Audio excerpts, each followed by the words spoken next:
Greetings friends, welcome back to my channel. If you are new here, welcome. My name is Alicia, and in today's video, it's been a while since I've done one of these. I'm showing you what we've eaten this past week, what's for dinner. These are easy dinner ideas, so let's get right into it. The very first meal I am showing you today is actually my recipe. It's an easy shrimp scampi with linguine. Guys, it is so delicious and it comes together very quickly. And this is just the perfect weeknight meal. I'm going to have the whole recipe linked to my blog down below. I will have everything over there. So just go down into that description box and click on it and you will find the entire recipe all there for you. Now look, I did say this was very quick and easy, but guys, it's absolutely nowhere close to being healthy. But I mean, come on, we can have this stuff every once in a while. It does take a lot of butter and some olive oil, and it's pasta, of course. But I mean, come on, we all need that every once in a while. But my family absolutely loves this recipe so much. My kids love the shrimp. The way that I actually cook my shrimp is I like to roast it in the oven. Now, I know a lot of people enjoy sauteing their shrimp, but I feel like it's less rubbery when you roast it in the oven. So that's how I make it, but you can make this even easier by sauteing your shrimp in the pan with the sauce.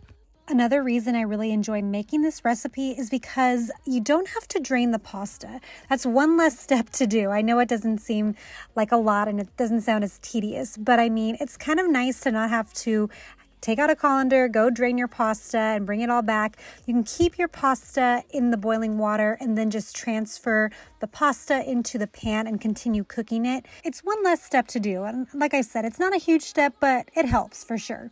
And then I needed to tell you the secret ingredient to this pasta, and that is a packet of ranch dressing. Now, you don't use the whole packet.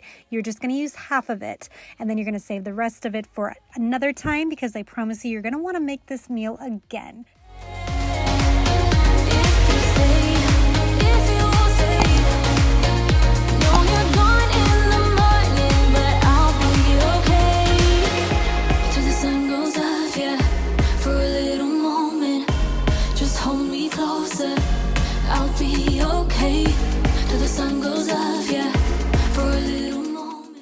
On my blog post, I go into a little bit more detail about why I'm using pasta water here, but basically you can just interchange your liquid. You can use either white wine, which I did not have in hand. I would probably prefer that, or you can use chicken broth for sure.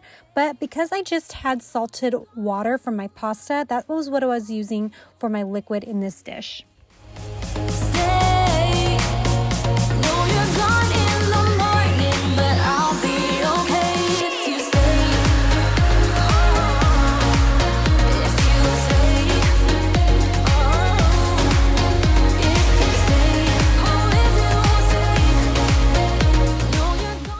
So I like to cook my pasta 1 minute under the suggested cooking time. And I do that because I want to continue cooking the pasta in the pan with the olive oil and the butter. And once you have that pasta in there, you're just going to continuously turn that pasta in that oil until it pretty much soaks it up. You don't want it super wet, but you don't want it super dry either. So definitely keep the pasta water close by. If it does tend to dry out, you could just add a little bit more water to it.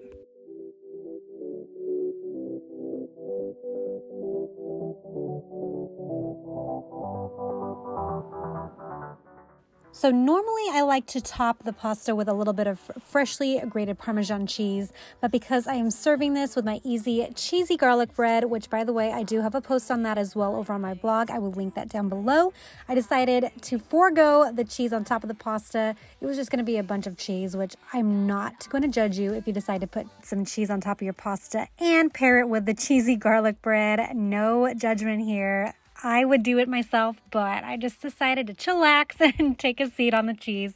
But this is a great pairing. When you touch my hand, it all goes away. The things I planned, the things I would say. This dish right here was such a winner for everyone. There was barely anything left for leftovers. I actually show that with you at the end, but this is a Tuscan chicken mac and cheese.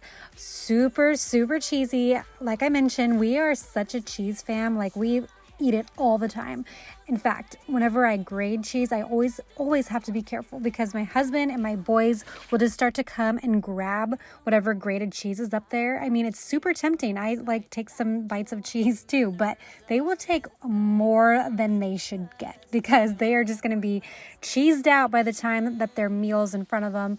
But this is loaded with a lot of cheese, and I decided to use a cavatappi pasta. I think in this recipe she calls for an elbow mac.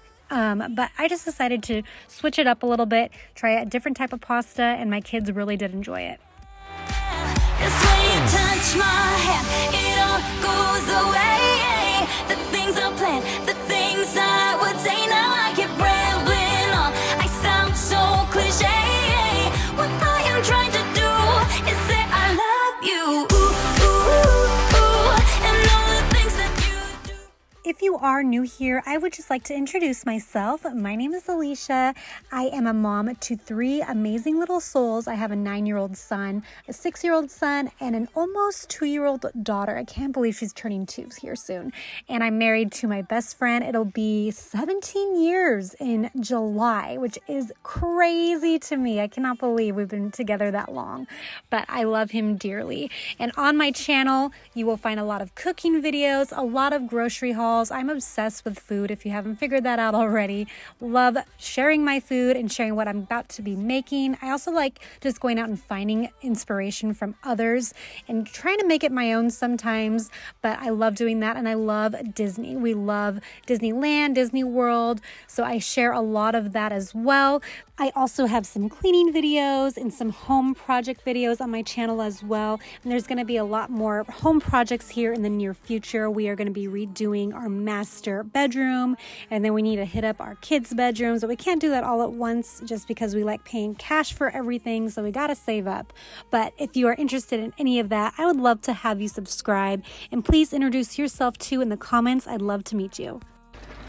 Can you guys stop stealing all the cheese? My goodness. We got 3 hungry boys in there. What if I'm not good for you? What if you're not good for me? Sometimes when I'm reasoning about us, I know you got me. It's so. One of the reasons I really enjoy this dish is because of cleanup. Now, I have to be honest with you, I don't do dishes. My husband is the one that washes all of the dishes for me at the end of the evening. It's a huge help because by the time I'm done cooking and cleaning and doing whatever I've done that day, my hands are pretty much destroyed. I have some tendinitis, so squeezing things, cutting things, by the end of the day, they're just done. So the reason that I should say he loved this dish very much is that cleanup was seriously such a breeze. Everything is cooked in one pot, even the pasta. You don't have to cook that in a separate pot. It gets cooked in the mixture itself. So cleanup for this one is amazing. Good for you. What if you're not good for me? Yeah. What if I'm not good for you? What if you're not good for me?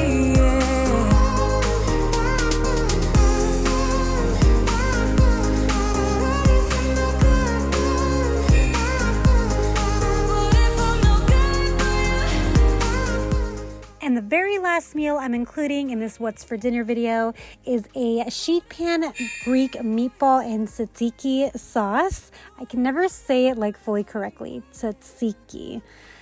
Anyway, I'm sure you know what sauce I'm referring to. It's like a Greek yogurt, cucumber. I like making my own because it's so easy, and also I always have those ingredients on hand. And what I like to do personally is you can use a cheesecloth to do this as well, so you don't have to waste any paper towels. But I grate my English cucumber over paper towels, and I kind of just fold it up over a bowl to release the juices, and then I just dump the juice, and in that same bowl I add the Greek yogurt, lemon juice, the cucumber, and I believe garlic powder, salt and pepper, and some dill. Usually fresh dill I think is better, but I don't have dill, so I just use the dried stuff, and it worked perfectly for me.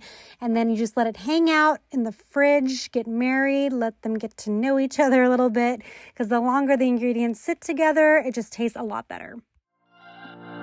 We're on a journey, looking back on the things that we've taken for granted, but Feels like we're learning. So I believe the recipe called for lamb, which would actually be phenomenal, except the price at the store was ridiculous. It was like $8 for 1 pound. I was not about to spend that. I mean, it sounds so good, and maybe if it ever goes on sale or something, I might do that one day, because we really enjoy these meatballs, but I do think the lamb would elevate it even more. So I just used what I had on hand, which is always the organic ground beef that I like to get from my Costco hauls.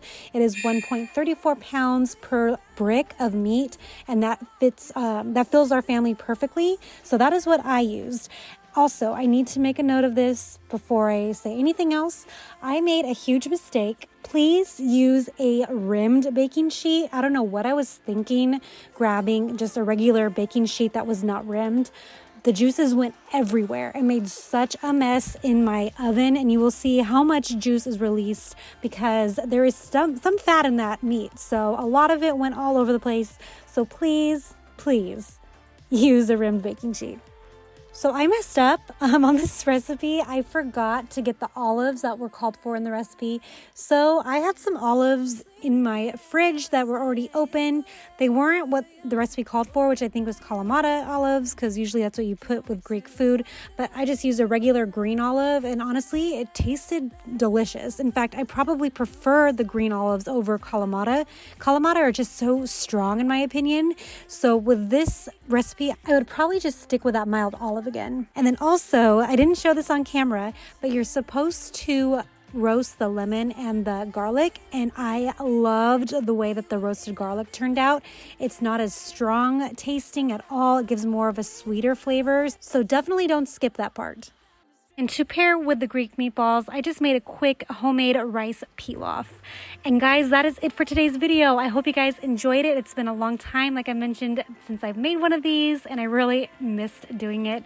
So I hope you guys enjoyed it. If you did, give this video a thumbs up, and please subscribe to my channel on your way out. I would really appreciate your support. And we will see you in the next video. Bye, guys.